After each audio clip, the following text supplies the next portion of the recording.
Coming up on the Branding Deep Dive podcast. One of the things we've seen that makes the brands that are at the top of the seen as simplest sort of always be up there is that they promise something and then they deliver on it. So it's not, like communication is somehow this sort of separate thing that's not tied to the experience. And that's why, brands like Aldi and Lidl and Costco that are pretty bare bones, right? In terms of, they're not like beautiful designed experiences when you go to the stores, but that's the whole thing, is they're promising you value. The actual store experience is making you think value, because if they were making fancy stores, you would go like, well, wait, that's probably why this is more expensive, because they're spending money on the stores, not on giving me the value.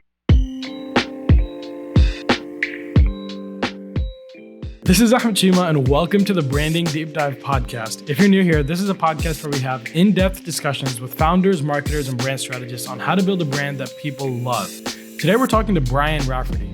Brian is the Global Director of Business Analytics and Insights at Siegel+Gale. Siegel+Gale is a global brand experience firm. They partner with the world's leading corporations, nonprofits, and government organizations to build brand experiences that are remarkably clear and unexpectedly fresh. In other words, simple. For 10 years, they've released an annual report on the world's simplest brands. This year's report surveys over 15,000 consumers in 9 countries across 25 industries, covering over 800 brands in total. In this episode, we dive deep into the world's simplest brands report, why it's so important to keep your brand simple, how big corporations with multiple business units like Google and Amazon stay simple, why Apple never really does well on the world's simplest brands report, how to strike a balance between digital experiences and human experiences, and much, much more. If you feel like your brand is way too complicated for your consumers, you've come to the right place. Now, here's Brian.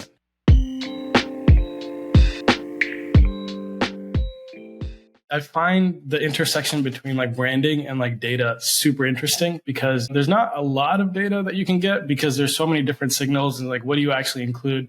So I want to jump right into it and really talk about, this report. You guys just released the 10th edition of the World's Simplest Brand Report. How are you actually measuring which brands are the simplest in the world? And, what's the methodology you're using to actually determine the world's simplest brands? Yeah, sure. So it's a big, what's called primary research, meaning sort of, a survey with a representative sample of consumers around the world. So, over 15,000 people that we survey, asking them, first actually, about the brands that they're familiar with and use. So it's a whole series of brands. We customize the brand list to each country to have the sort of top 5 brands in 25 categories that are typically, brands that people encounter in their daily life, but are not product brands. So like Coca-Cola or like Heinz ketchup isn't, and they're not because we're not interested in those. It's just that would sort of go exponential. And so we were sort of focusing more obviously on like services and other things that people encounter in their daily life.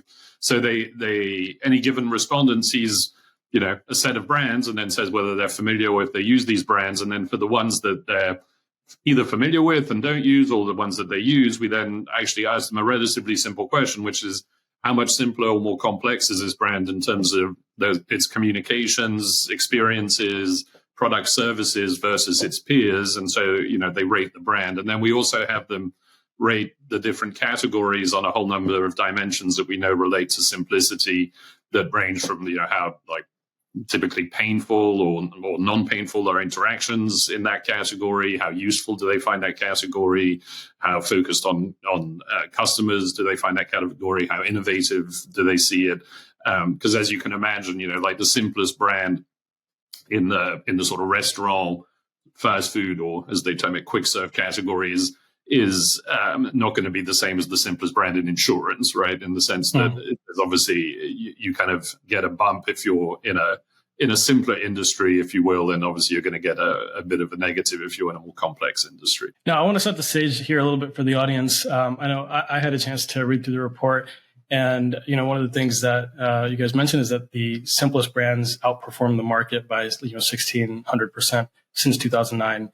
And so just for like a little bit more context, what's the impact of having a simple brand in general? Like, why is it so important to have a simple brand? So the short end for that is we say like simplicity pays, but per what you just saw on the stock index. So what we've done since we started the study over actually 13 years ago, was to make a stock portfolio of the publicly traded brands that end up at the top, which have been brands over the years like Google and Amazon has been in there. Netflix was in there. Interestingly, Netflix dropped out, which actually helped our stock index because, we got the benefit when Netflix was seen as simple. It was in the stock index and one of the drivers of it going up. And actually, now they've been struggling. And interestingly, they also are seen as less simple. But so basically, we've always sort of looked at like, well, what is the financial impact, if you will, for brands of simplicity? And so we've seen that stocks outperform the markets. We've seen that people are much more likely to recommend a brand that is simpler, so they're more loyal to them, and they're also much more willing to pay a premium. We've seen that actually brands leave a lot of money on the table, if you will, from not providing simpler experiences. And where that's, I think, intuitive is when you think about it, simplicity is really about just being much more focused on making it easier on the customer, right? And easier in a way that actually is going to be not just super clear and easy for them, but is also going to delight them. And if you're doing it well, you're going to do it in a way that's actually going to help you differentiate and be seen as preferential to your competitors. One of the things that struck me is that I worked at Amazon, and I worked at like different business units within Amazon, and so like each business unit is like multiple billions of dollars. So like, for example, I started in warehouse operations. And so basically that's like packaging, you can say. And then I moved to like supply chain planning for like the middle mile network, which is basically like Amazon's own internal post office. So like it's Amazon's USPS, right? And then I moved into like an AWS role, which is AWS is, in the server space, which is a completely different business unit. And so one of the things that is, striking to me about this is like brands like Amazon, brands like Google, that have multiple different, multiple billion-dollar units within them. How are they able to have so much complexity on the internal side, right? Like they have multiple different, business lines that are operating independently, all under the same umbrella, but somehow they're still perceived as very simple brands, right? Like Google has Gmail, they have, all these other, they have a phone division, they have like, a whole bunch of stuff. Like, how are they able to pull this off? Right. Well, I mean, I think it's because they have been, so to start with Google, and I'll go to Amazon because actually, I am really interested in sort of contrasting what we've seen on Amazon versus your experience with it. But when you think about Google and consumers think about Google, they just think about that search bar, right? And sort of like how that's just, and they've always been laser compared to other search competitors, been like Yahoo back in the day and others. Anyway, they always kept it, they started that way and they never deviated. They actually always did that interesting thing where there's always that, where the logo changes depending on whatever the event of the day that you can click on to sort of see it, like if you want a little surprise, right? So there's always that also element. There's a super consistent element that you know exactly what you're going to get. It's also super easy. You're not going to have to search around or anything. You're just going to do. And I think the other thing that Google actually realized before anybody else did was the fact that that's how people are going to navigate the internet, right? They're not going to like bookmark things 25 times and create, portals that have all that, they're just going to go to if you make it easy for them, they'll always go through you. So, I mean, and I think, the one thing Google obviously now has to worry about is given ChatGPT, they could be displaced. So, because in some ways ChatGPT is kind of a potentially even simpler search engine for certain things, right? But anyway, Google is, so I think that, and that's why consumers perceive Google as super simple. So to your point, there still internally can be super complex. I think they did something interesting also when they went to Alphabet, where they definitely sort of carved out, or at least made a difference between what is the Google business and what is, all the other innovative things and anyway, different things. So part of, and same thing actually with Amazon. One of the things, and that's one of the things we do, as a firm is helping clients with what we call brand architecture, which is really just, how do they organize themselves from an externally facing standpoint? Because often what happens is people, as opposed to sort of thinking about like, well, how are people going to understand what I do and what I'm offering them? They have a whole bunch of internal business units, and that's what you see externally, right? And no one can then navigate, but internally people might know the difference between these business units, but externally people don't really have the clue.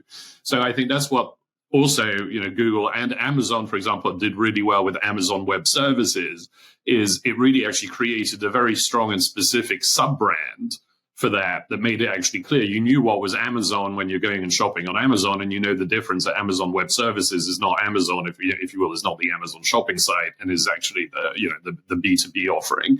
So I think that's one of the learnings that other brands and other businesses can have, is sort of thinking about, like, when you're thinking about what you're offering to people, it can actually really help to sort of take this outside view of sort of thinking, how am I going to make it as easy to navigate and figure out as possible for people, so that people as quickly as possible get to what they want, really, right? That's the kind of fundamental principle behind it. And where you're not clouding it with your own internal structures and other pieces like that. Yeah, it's interesting you bring that up, because, when we work with smaller businesses, one of the things you see is that, like, the owner wears like a bunch of hats. They're able to do a lot of things.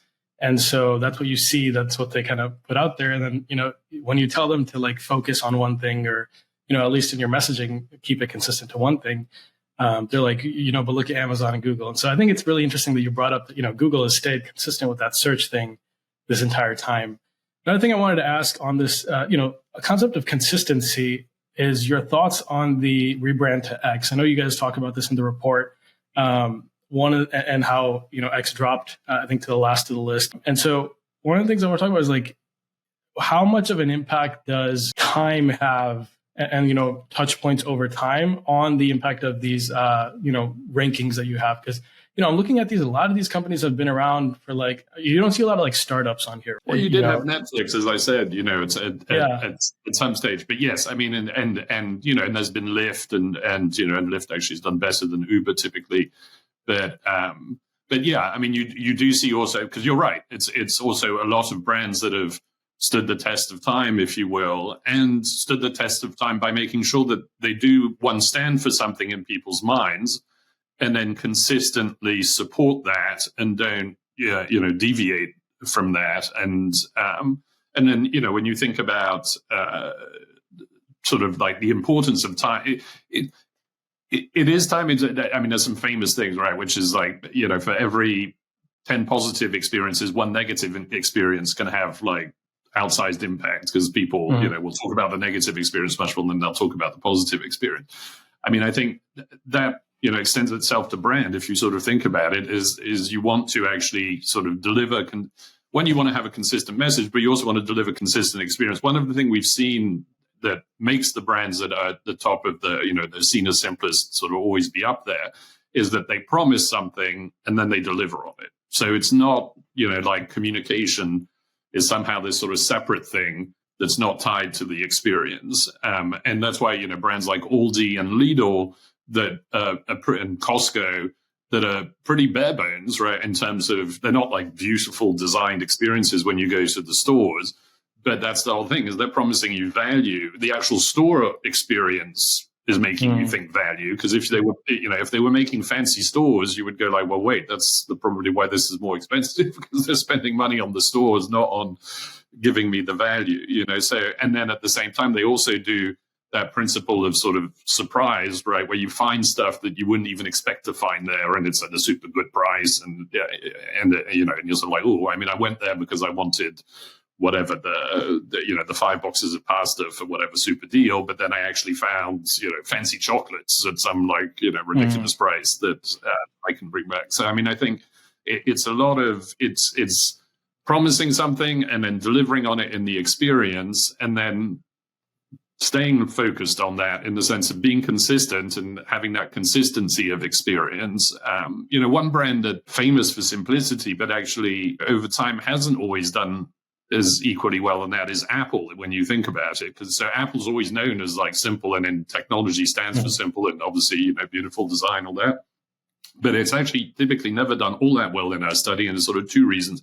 One, it's super polarizing. So they're the people who are either super, Apple diehards, if you will, Or there are people who are like, I don't want Apple anything. Apple's not for me, and I don't really want Apple anything, and they're kind of anti-Apple, much more so than, for example, Samsung. Samsung doesn't have anti-Samsung people typically, when Apple definitely has sort of anti-Apple people. And then the other thing, back to consistency, and so because Apple does definitely stand for simplicity. However, over the years, it hasn't always really, especially more recently, delivered on simplicity, where there's like multiple models. You don't really know, back to the day when it was like Steve Jobs came back and said there has to be one iMac, and, I'm cleaning all of this up, and we're only offering one thing. They've kind of gone in the opposite direction over time. And there's like lots of, you're having to navigate, well, do I really need the new phone? How different is it from the old phone? And, do I need the Pro model, not the Pro model? And then, the other thing I think that they've suffered from is, and we saw it in the open ends, is they get called the dongle company, because it's like there's so many times that they're switching the ports of their stuff that you're constantly having to like buy add-on dongles to like, even connect their own devices to themselves, which that again is not simple. So back to this idea of like you have to deliver on what you promise. Apple's actually held to a higher standard, because if they do say like we're the simple technology brand, once they do things like needing 5 dongles, you're like, this is not simple. When let's say whatever another, let's say HP did that, they probably wouldn't be judged as harshly, if you will, just because people aren't thinking that that's what they stand for. Yeah, that's not the promise they're making. Coming to the rebrand of X or Twitter, I think one of the things that when I was looking into it, I can't think of an example of a brand with this much recognition doing a shift like this. Like, you can talk about like Facebook to Meta, but like the platforms are still called the same thing, right? It's still Facebook, it's still Instagram, Google, Alphabet. Like it's more of a corporate rebrand. Like you still go to google.com. And then there's like the examples of the companies that have, evolved over time, right? Like Blue Ribbon to Nike, but that was before, Nike was iconic. Like imagine Nike changing now is like ridiculous, right? So, and one of the things that you guys, in your article, you mentioned, you said the unsurprising fall was out of X. So, what I wanted to talk about here is that, like, number one, have you seen another brand do a switch like this? And then if you have, like, generally, what are the impacts of rebrands, right? Like when you see, I'm assuming, like when you say unsurprisingly, that like when you do a rebrand, it'll confuse your customers. But have there been examples of companies that have done rebrands that are successful? Or I mean, like I think, like updating branding, like, the new Burger King or, changing Dunkin' from Dunkin' Donuts to Dunkin'. I think that might be an example of, someone doing slight tweaks and getting it right. But like, have you seen a big switch like this and pulled off effectively? To what you were saying in terms of like Alphabet and frankly, to a lesser degree, Meta, because I think the issue with Meta was this whole trying to be the Meta. Anyway, it wasn't just a rebrand, but it was this idea of like owning the metaverse. And anyway, that for the moment, there's definitely not really been in terms of people being that interested in the end. But Alphabet definitely, I think, is an example of a good rebrand. But to your point, that was at a corporate level. I think the idea of sort of completely switching out a, if you will, consumer-facing brand for another brand, without switching out the offering or providing any sort of clarity as to what the real change or value add really is supposed to be, doesn't usually happen, because what is the point of doing that? In the sense that and because to your point, it's like you definitely are losing equity. The reason why you would change a brand, and whether you would change it completely or evolve it per the Dunkin', is you do want ideally to have sort of people, maybe if you are evolving your offering, to be able to sort of reconsider you and go like, oh, this isn't the Twitter I thought it was. There's something new going on here. I should check it out again, right? Sort of like to create a moment of reconsideration.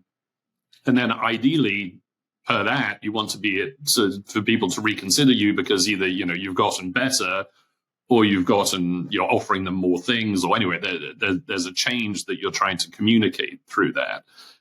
Or in the case, like work we did for CVS, where they went to CVS Health. And again, that didn't change like the CVS pharmacy brand.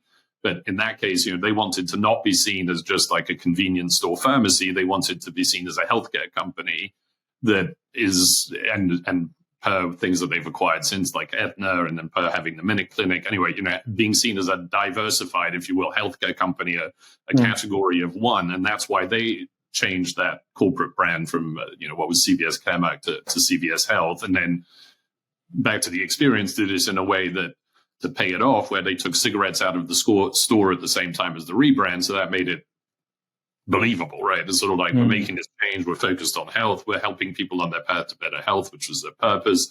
And in order to say, here's the rebrand, but we're taking cigarettes out of the store. So people actually the rebrand's practically not the news. The rebrand is sort of just a logical extension of the actions that they're taking. In the case of Twitter and X, outside of people just thinking it was a sort of hissy fit from Elon Musk or whatever, there was very little like logic as to, he did talk about, or in subsequent sort of post the rebrand, notions of wanting to evolve towards also being a paying platform and sort of bringing in obviously some of the experience he's had with his previous things that he'd founded and like PayPal and other things into what was Twitter and is now X. But I think none of this was transparent to people, nor actually relevant to the people who were using Twitter. It was also happening at a time where he started like changing, becoming both in some ways less trustworthy by opening up the content and putting less safeguards on the content and getting rid of all the people who were putting safeguards on the content.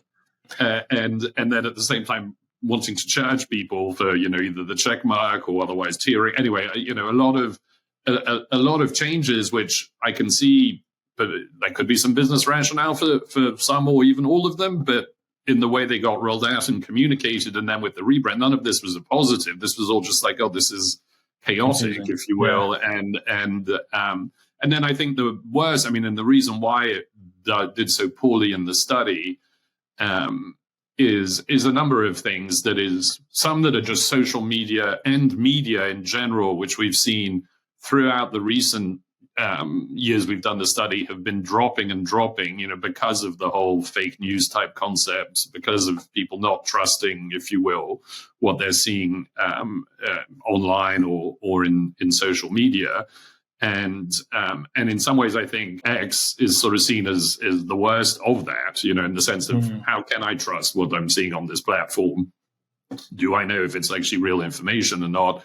And then, given what's also in the other news, the fact that I know that it's less probably checked and verified than anything else, that's going to make me like it less. And that's one of the things we've also seen about simplicity. Simplicity and trust are very tied together. Like, people have simple experiences, it's straightforward, they trust, and back to consistency and consistently straightforward experiences, they're going to trust it because it's like, you promise me something, you deliver on it, you do it over and over again, I trust you.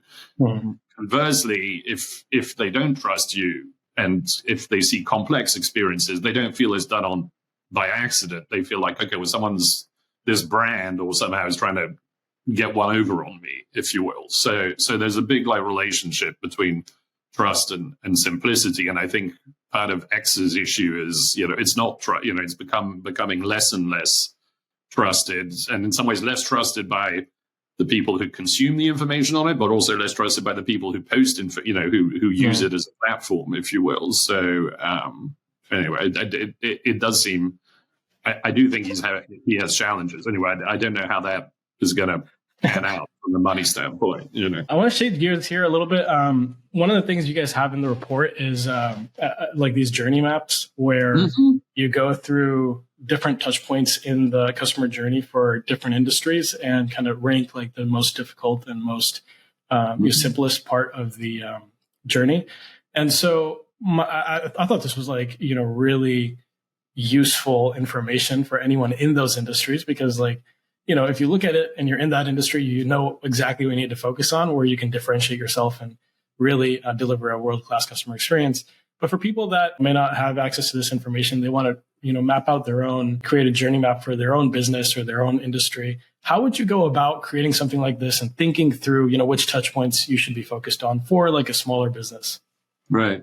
Well, so one, it is just sort of thinking about sort of the touch points and just listing them out, in some ways is the first step, which typically is just kind of putting a few smart people together and sort of taking and then taking a customer view, right? That's always in some ways, I think, the challenge and really the kind of first principle of it, in some ways, any good marketing, but definitely good branding, which is like, you want to think about it from a customer's standpoint as opposed to from your standpoint. Like, you as a business might be wanting to sell XYZ or to anyway make money this way, but you have to sort of think about, well, what's the customer going to want really? And then how do I match up my goals to what, the ideal for the customer? So you want to think about all of the touch points. And then what we've often found is what we call unheralded touch points. I mean, certain, touch points that people don't always think about can often be some of the more important ones.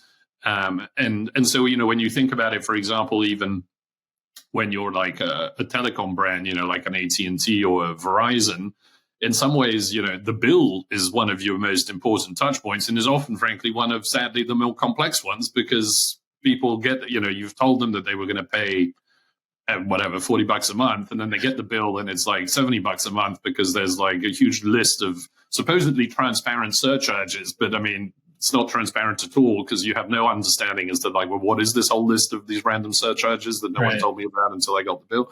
So if you think about it, the bill is like a super important, and I mean, and in some ways it's sort of like this moment of relationship for those brands with somebody, because that's the thing you encounter the most. The only other times you're dealing with them is when your phone's not working properly, and that's if you're not going to go to Apple or somewhere else, right? So it's, and that's sort of what's hard. And same thing with like health insurance and others, is there are lots of categories where in some ways the touch point that ends up having the biggest impact is starting off maybe as a negative, because no one wants to get a bill. I mean, there's no joy in getting a bill. That's not a positive ever.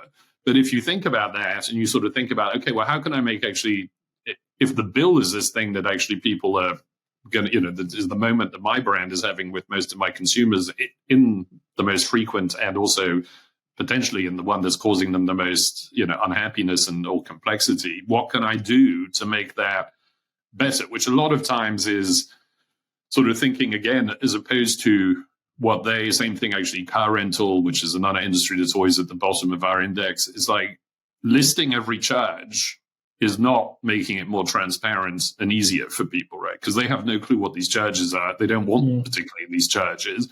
And so the idea of just like having a ton of detail, and that's like, oh, well, we're being super transparent. We're telling you everything, but it's like, well, no, because one, I don't understand what I'm looking at. And then two, this isn't, what would be more transparent is if you actually told me, including all these charges, that's how much I was going to have to be paying from the get-go. So that when I got the bill, I wasn't surprised. And you weren't giving all this justification for why, what you told me is actually not what you're billing me, because there's all this added stuff that somehow is not in your control. But anyway, that type of thing. So I do think, if you're a business and a small business, you just have to sort of think about, well, what are all of those things, but the thing, if you're like a coffee shop, obviously, people paying at the cash register, that's actually a moment, from ordering is different than paying at the cash register. You could potentially have an innovation in how people can order their stuff, or you could have an innovation in terms of how people can more easily pay. Or you could sort of do things, which is what we saw with, McDonald's and Burger King, actually, who've always done well, but did particularly well this year in the study, is all of their like kiosks and sort of pre-order delivery, all of that type of stuff. That sort of, given COVID, they like obviously focused and invested on a lot of those things. And that does pay off in the sense that people are finding it much simpler and they're finding it much easier to order and get food. So that, is, that's part of why people are sort of still seeing them as simple. But back to your question on sort of the journey, it is really just sort of thinking about all of those touch points and in some ways, being kind of granular about them, and then sort of thinking, okay, what are the ones that either if you have the benefit of being able to do a survey of your customers, or if you don't, you can sort of just extrapolate, sort of thinking what it might be, but like which of these are the ones that are likely either causing pain, or which are the ones that, I could actually do something different from my competitors and kind of create a moment of delight out of something that either is a sort of moment of indifference or is a moment of, potentially not happiness. And I can sort of transform that. And I think, what a lot of, back to McDonald's thing, a lot of the focus in recent years, especially from businesses that started off will continue to be more brick and mortar, was to kind of innovate on the digital side and use digital as a means to really sort of simplify and streamline things, which is great. But I think one has to be, that's why it's important to think about all the touch points is like digital isn't always the answer. Sometimes you do want to talk to somebody. And I'd even actually say that I think a lot of brands and companies have practically gone, sometimes, the needle's gone too much the other way, where like banks have like gotten rid of so many people that, because, the tellers and everything is automatic, which is great if you don't have a problem. But if you suddenly need a question answered, then that's, super hard to actually get anybody. Well, same actually, that would be my one gripe with Amazon is like Amazon is super easy to shop and get anything and even is actually really, I think, good and has a very sort of Apple-like policy also where if something's late, they even tell you, okay, you get it for free type of thing. In the sense of like that there's I think a lot of sort of customer focus and effort to delight the customer in terms of that kind of basic experience. If you have an issue at Amazon, which sadly, for example, happened to me where someone hacked my account, it's super hard to get that resolved because you can't get anybody. There's no one to talk to. And if you're having some sort of issue that is not a kind of usual just product buying shipping issue per that, which I was surprised at because I was thinking I can't be the first person who's been hacked, and had an Amazon hack, if you will. And it was a very weird hack where, people, and they didn't even like take money off me. They used my account to like buy some stuff and return. It was very strange. Anyway, it was something where I could tell there was some sort of like, there must be some sort of super macro scam. Yeah, exactly, going on. But which I couldn't even identify what the actual, inner workings of that scam were.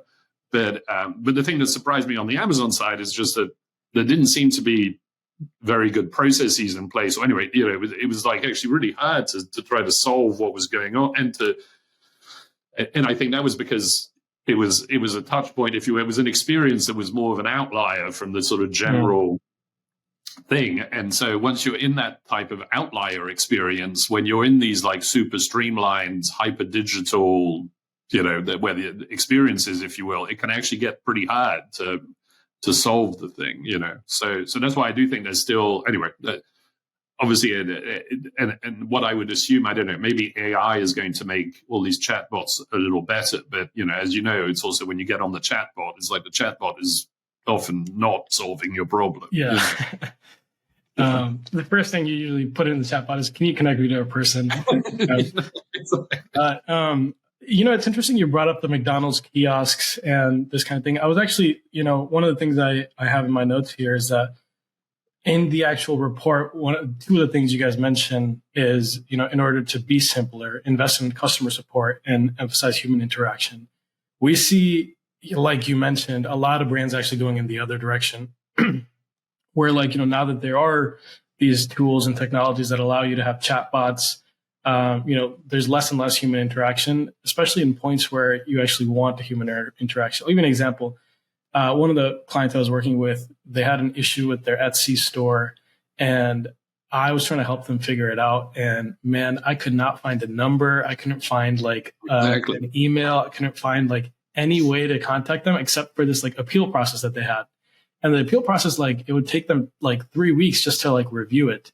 And in the meantime, the customer's not getting any sales because their store's shut down. It's man, can we, you guys need to have a person there. So the question I have for you is how do you actually think through where to actually put humans and where to actually, digitize the experience and automate and kind of reduce your costs there? Right. Well, I think it's because to what you were just saying right at the end there, because it is typically the reason people have gone the digital route and the automation is to cut costs. So in some ways, the streamlined experience is not usually the top priority, in the sense of it's a byproduct as opposed to the top priority. So I would sort of say, the one thing that businesses should do is just try to be customer first, as opposed to, in the sense of cost cutting, yes, because that's great. In the sense of when you streamline things, and we found it, in lots of projects we've done, including projects for health insurers, and then when you simplify processes, there's huge amounts of cost savings. Because typically,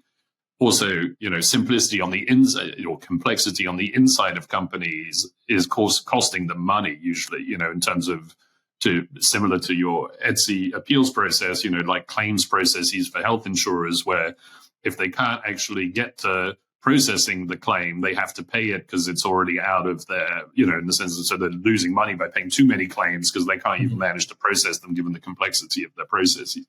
But I think, back to the sort of like human versus digital, I mean, one, maybe, or maybe we should start a business which is all just about hooking digital companies up or ones that have gone full digital with a set of people who can actually do things. Because I think, it is it's obviously more expensive. You have to train people. People have to have the information. It's not an easy thing. I mean, in some ways, when you think about the promise, and I know obviously also fear that AI generates for people, but you could see AI potentially, I mean, like let's say a company specializing in actually human-to-human service, but leveraging AI to make the human service providers, if you will, smarter, quicker, faster on anything, where they can actually, basically not just rely on AI, but can use AI so that they can help solve the problem, if you will. But sometimes, I mean, I think the reason you need people and not just chatbots and even super smart AI chatbots is you often, when you think about sort of some of the moments that are going to make customers most loyal to a brand or a company, it is when the company's gone above and beyond and managed to sort of understand them and understand their problem and solve their problem, in a way that felt like, oh, wow, this is, amazing. I never expected it to be that easy. And I think Apple did a great job or has done great jobs on that with the Genius Bar and, some of those, because they've leveraged people. It's sort of interesting when you think about Apple. Actually, Apple hasn't got, Apple was the first to sort of go like, oh, well, we're going to actually also do brick and mortar and actually have a bunch of people to help you. But the people experience is going to seem, much more streamlined and magical and whatever. You're not going to have the thing which sometimes works, sometimes doesn't completely work, depending on how busy that Genius Bar is. But I think anyway, it's important to have both. I don't think you can only sort of think about like digital as the only means to do everything, and then you have to sort of think about the experience not just in terms of how can I make it as efficient and cheap as possible in terms of an ops standpoint, but also just like how am I. Because ideally, the experience and what we see even with simplicity, per what I was telling you at the start of our chat, is like people are going to pay more if they feel that they're going to be happy to pay a premium. Yeah. They're going to be much more likely to come back to you. So there's a lot of business benefits that you will get, meaning added revenue that you will get from providing a much more delightful, simple experience to people. So people shouldn't just think about it in terms of like efficiency and cost cutting. It really should be sort of seen as this is a tool to actually make more money.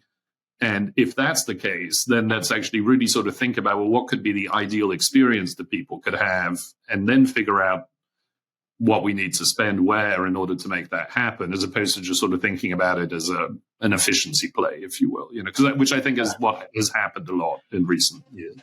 In the McDonald's example, like it is nice not to have to talk to someone, especially like if you're in my generation, like you don't necessarily want to talk to people when you don't need to. But then when you do have a problem and you want to talk to someone, it's like, I want someone to be helping me with the problem, not just like, going into this queue of tickets that I don't know if is ever going to get seen. On your bio, it says you're an expert in uncovering key facts to drive brand strategy. Just wanted to get your thoughts on what you mean by this. If you just riff on that a little bit, like how do you uncover key facts and how does that play into brand strategy? Well, I mean, it's a number of things. I mean, because, the simplest brand study is sort of a thought leadership study, but obviously for clients, we do a lot of more custom research, and some of the things we do most often, is sort of twofold. It's a methodology we call eye opener, but it's something that gets at not just like what are the equities and perceptions of brands, but really like which perceptions are going to most drive market share, most make people likely to pick you versus someone else. And you can't actually ask people that, because if you just ask them like what's most important, they'll often tell you something that's not completely true, not because they want to lie, but because, they'll say it's price and quality, but they're not buying the cheapest thing, or they're often not even buying the highest quality thing, because, it's more of an unconscious sort of perceptual thing that's playing. So it's like a derived way of really getting at like what perceptions are going to most sort of drive share towards you versus competitors, and where that's useful for brand strategy is, back to the idea that you want to stand for something consistently, and you also want to stand for something simple, or at least something, understandable. You can't stand for 12 things. You have to reduce down and have ideally a clear, simple idea as to this is what you stand for, your brand stands for. So that sort of really helps to kind of know up front, well, these are the right things to be building the brand around, right? If it's about giving people peace of mind, or if it's about giving people a sense of control, or if it's about delivering a specific type of benefit, for example. Like in the case of CVS, it was sort of showing that they actually did have this opportunity. If they could be seen as a source for helping people to be healthier, that was actually going to drive differentiation and preference towards them versus Walgreens and the others. So I think that's one of the things we do. And then back to what you were saying on the sort of touch points, Anana, using similar kind of data modeling type analytics, we also then look at sort of within customers of a brand, which touch point's the one that actually could drive, either your net promoter score or your share of wallet. Anyway, which touch point is going to actually potentially have the biggest impact, or touch points can potentially have the biggest impact for you. And the reason why that's important is that can sort of help to, some of your earlier questions, know where to invest, right? Because especially when you think about big brand, like CVS, for example, who we did this for, they have tons of stores. Changing stores is super expensive. They can't just change everything in one fell swoop, because that, it's sort of completely unaffordable, or anyway, impossible to budget for. So it was sort of really for them, figuring out, which touch points are actually going to drive then loyalty from an experience standpoint for us. And this is actually where they realized, with the work we were doing with them, that the Minute Clinic, which in the end is super intuitive, but since they were managing them, back to the idea of silos and different businesses, the Minute Clinic business is completely separate from the pharmacy business, which is completely separate from what they call the front of store, which is, we all think of it as just one place. Mm-hmm. They've got all these different businesses that are, inside the store, if you will. And it's sort of, they realize that actually the clinic touch point, and when I tell you this, you're going to go duh, that's kind of obvious, but just since they weren't really looking at it that way, that people who had a great experience at the clinic were way more likely to go to the pharmacy, and become loyal to the pharmacy. So that suddenly made them realize, the clinic actually drives, because the pharmacy is the most profitable, piece of the business, because the prescriptions are the most profitable thing. So that suddenly made them realize that, instead of just looking at the Minute Clinic as this sort of standalone thing, actually the Minute Clinic can make a ton of money for the pharmacy, which is, and in the end, when you think about it, it's obvious, right? Because it's you go to a place, you have a good experience. It's why are you going to go shop elsewhere to try and get the prescriptions that they just prescribed you? But they were just not looking at it that way, because they were looking at it as these siloed business, since they were just managed separately, they weren't sort of really thinking about that kind of holistic experience sort of inside the store. Mm.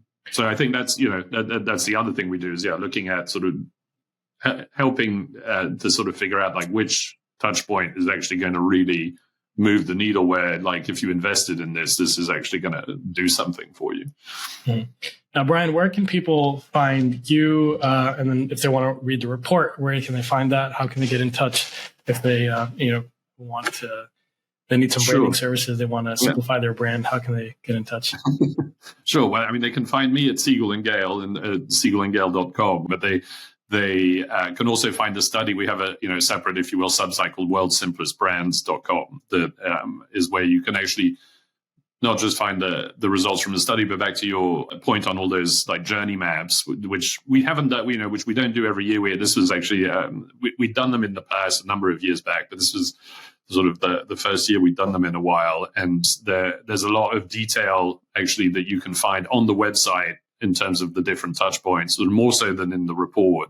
So across a whole, different set of categories. So hopefully that's something that's actually, valuable to people, just because they're pretty, looking at people's healthcare experience, looking at people's financial experience. So hopefully applicable to a whole set of businesses. Yep. I'll leave the links in the show notes. Thank you so much, Brian. It's been a pleasure. Well, thank you. It's been fun.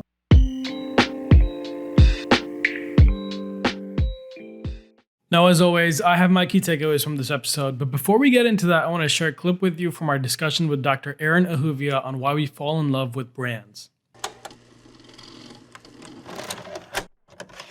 So if you want people to love your brand, it's not enough to make it good, because if you make it good or you make it even excellent, what you're going to get is higher levels of instrumental value, which is good. That's a good thing. You want that. But it's not enough for love. For love, you have to have that. Plus, you have to get them to start thinking about your product or brand using the same thought processes that they use for people. So just like there's objectification, where you look at a person, but you think about them as if they were an object, there is personification, where you look at an object and you think about it as if it was a person. So that can happen, and it does happen. And every time people really love a product or a brand, it's because they are at some unconscious level doing that personification. They're taking this thing and they're thinking about it as if it was a person.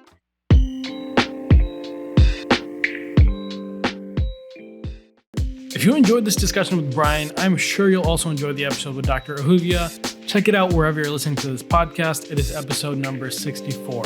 Now, here are my key takeaways. Number 1, simplicity pays. Since 2009, a stock portfolio of the publicly traded simplest brands in the global top 10 has outperformed major indexes by 1,600%. And number 2, you don't need fancy design to be simple. You need to make it easy for your consumers to understand what your promise is and then to over-deliver on that promise.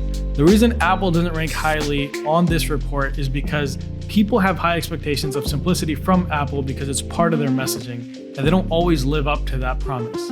And that is all for this episode. If you enjoyed this discussion, the easiest way to help out is to go to YouTube and subscribe to our YouTube channel. We're really pushing to grow the channel right now. We have shorter case study videos, and it doesn't cost a thing to subscribe. Thank you so much for listening. We'll see you next episode.